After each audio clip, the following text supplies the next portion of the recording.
இயேசு உங்களை நேசிக்கிறார். பிரியமானவர்களே, இந்த நாளில் ஆண்டவர் உங்களோடு பேசும்படிய வேதத்திலிருந்து 2 வசனங்களை கூட வாசித்து நாம் அறிந்து கொள்ளக்கூடிய காரியத்தை பார்ப்போம்.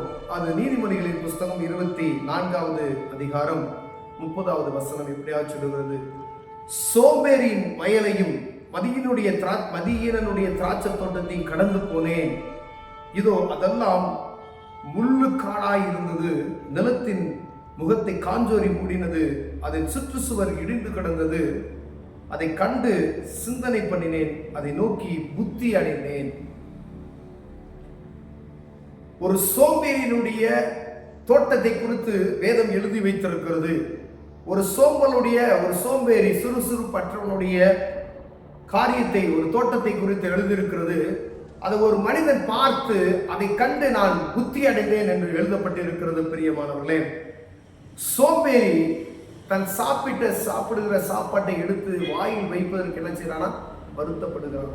ஒரு சோம்பேறியுடைய காரியங்கள். தூக்க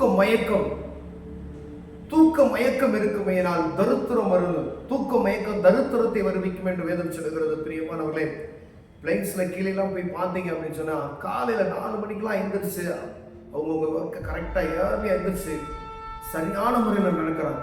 அநேக இடங்கள் பாருங்க 9 மணிக்கு தான் விடிகிறது. அது தரித்திரத்தை உண்டாக்குமா?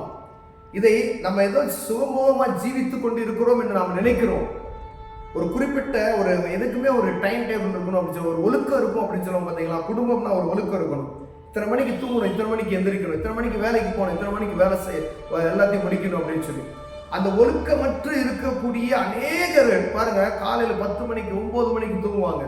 ஒருவேளை நைட் டியூட்டி போயிட்டு வராங்களா, அவங்க தவிர்க்க, ஏன்னா அவங்க பகல்ல தான் தூங்கணும்.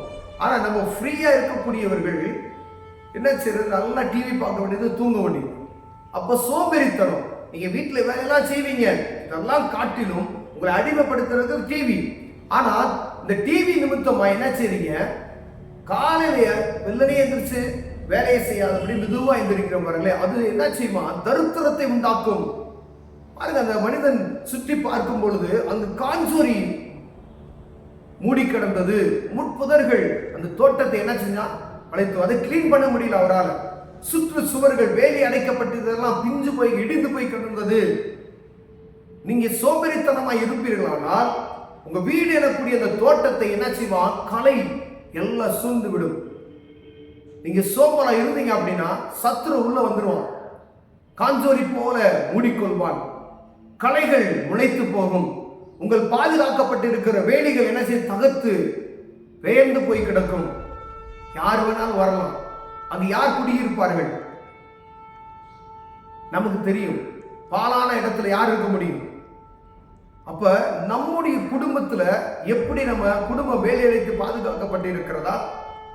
சோம்பேறியா இருக்கிறோமா? பாருங்க, ஒரு வசனம் கூட சொல்லுது பாருங்க, சோம்பர் கையால் வேலை செய்கிறவன் ஏழை ஆவான். ஒரு வேலையை செய்யணும் அப்படின்னா அது உற்சாக மனதோடு செய்யணும்னு சொல்லி வேதம் கொண்டு. சுறுசுறுப்புள்ளவன் கையோ செல்வத்தை உண்டாக்கும். சோம்பேறியா நீங்க வேலை செய்யும் போது உங்க வேலையவே சோம்பலா செஞ்சீங்க அப்படின்னாவே நீ ஏழை ஆவ அப்படின்னு கொண்டிருக்கு. உங்க சொந்த வேலையா இருந்தாலும் சரி, வெளியில போய் வேலையை நீங்க ஒரு இடத்துல வேலை பார்த்தீங்கன்னாலும் செய்கிற வேலையை உற்சாகத்தோடு செய்யும் பொழுது ஆண்டவர் உங்களை செல்வந்தனாய் மாற்றுவேன் என்று சொல்லுகிறார். பிரியமானவர்களே, ஒரே ஒரு சோம்பல், வேலைக்கு 8 மணிக்கு போனா 10 மணிக்கு போறது, ஆண்டவர் எப்படி ஆசீர்வதிப்பார்? நீ என்ன வேணாலும் செய்வ, ஆண்டவர் ஆசீர்வதிக்கின்ற அவசியமே கிடையாதே. அப்ப இப்படிதான் இருக்கணும். வேதம் நமக்கு கற்றுக் கொடுக்கிறது. நீ சுறுசுறுப்புள்ளவனே, அதிகாலையில இருந்து ஜெபம் செய்ய, அதுதான் சொல்றோம். அப்ப ஆண்டவர் உன்னை ஆசீர்வதிப்பார். பாருங்க, சுறுசுறுப்புள்ளவன் கையோ செல்வத்தை உண்டாக்கும் என்று வேதம் சொல்லுகிறது. அப்ப சுறுசுறுப்புள்ளவன் ஆண்டவர் என்ன செய்றார்? ஆசீர்வதிக்கிறார். இன்னும் கொஞ்சம் உறங்கட்டும், இன்னும் கொஞ்சம் கை மடக்கி கொண்டு நித்திரை செய்யட்டும் என்பாயோ? காலையில் தூக்கம் மயக்கம் வந்துருச்சுன்னா என்ன செய்ய முடியாது? குளிர் பிரதேசத்துல ரொம்ப குளிரா இருக்கும், இழுத்து பத்தி தூங்குவாருங்க. ஆனா இப்ப என்ன செய்யறாங்க? பெயின்ஸ்ல ஏசியை போட்டு என்ன செய்யறாங்க? கம்பளியை பத்தி தூங்குறாங்க. ஒரு மிதமான இது கிடையாது, கம்பளியை பத்தி நல்லா நல்லா தூங்கணும்.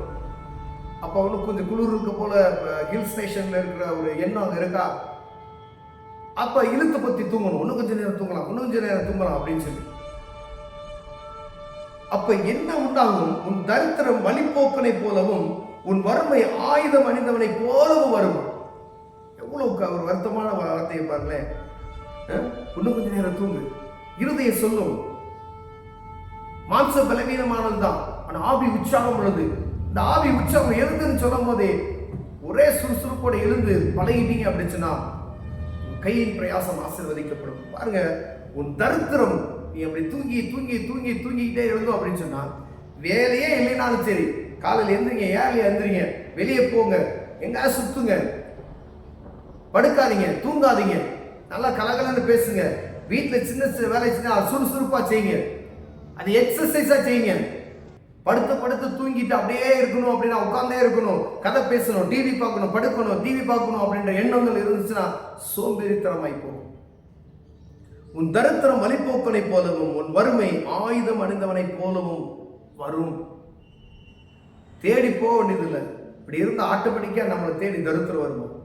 ஆயுதம் அணிந்த ஒரு போர் உள்ள வந்துடும் அப்படின்னு சொல்லப்படுகிறது வேதம். அப்ப இந்த தூக்கத்துல இருந்து எவ்வளவு கவனமா இருக்குன்னு பாருங்க. தூக்கம்னு சொல்றோம், இந்த குறிப்பிட்ட இவ்வளவு நேரம் தான் தூங்கணும், 6 மணி நேரம் ஒரு மனுஷன் தூங்கினா போதும் என்று ஆராய்ச்சியாளர்கள் சொல்லுகிறார்கள். 6 மணி நேரம் நல்லா நிறுத்துறை. காலையில் வெள்ளனை ஏலியா ஒரு 5 மணி 6 மணிக்கு எந்திரிச்சிருங்க. எந்திரிச்சு ஜெபம் பண்ணிட்டு நம்ம வேலையை சுறுசுறுப்பா செய்யணும்னு சொல்லி இறுதியும் அதை தேடும் பொழுது அது ஆண்டவர் உங்களை உற்சாகப்படுத்தி அதை என்ன செய்வார்? ஊக்குவிப்பார். பிரியமானவர்களே, நம்ம எந்திரிக்கிறதே ரொம்ப கஷ்டப்பட்டு அப்படியே மெதுவா எந்திரிச்சோம் அப்படின்னா ஒன்றும் செய்ய முடியாது. அப்ப தூக்க மயக்கத்துக்கு ரொம்ப நீங்க எச்சரிக்கையா இருக்கணும். ஏன்னா சோம்பேறி ஆண்டவர் ஆசீர்வதிக்க முடியாது என்று சொல்கிறார். அநேக நேரங்கள்ல நம்ம நினைக்கிறோம், தருத்துறோம், வீட்டுல தருத்துறோம், தரித்திரம் என்னை விட்டு போகாதா அப்படின்லாம் சொல்லுவோம். பாத்தீங்களா எப்படி போகும்? நீங்க தான் ஆயுதம் அணிந்தவனை போல உள்ள இழுத்து கொண்டு வைத்துக் கொள்ளுகிறீர்களே. அப்ப ஆண்டவர் சொல்றார், வாழ்க்கையில ஒரு ஒழுக்கத்தை வைத்துக்கணும். அதான் காலையில் இத்தனை மணிக்கு எந்திரிக்கிறோம், இத்தனை மணிக்கு படுக்கணும் அப்படின்னு சொல்லி மனம் போன போக்குல இருக்கக்கூடாது அப்படின்னு சொல்லி இப்படிதான் இருக்கணும்.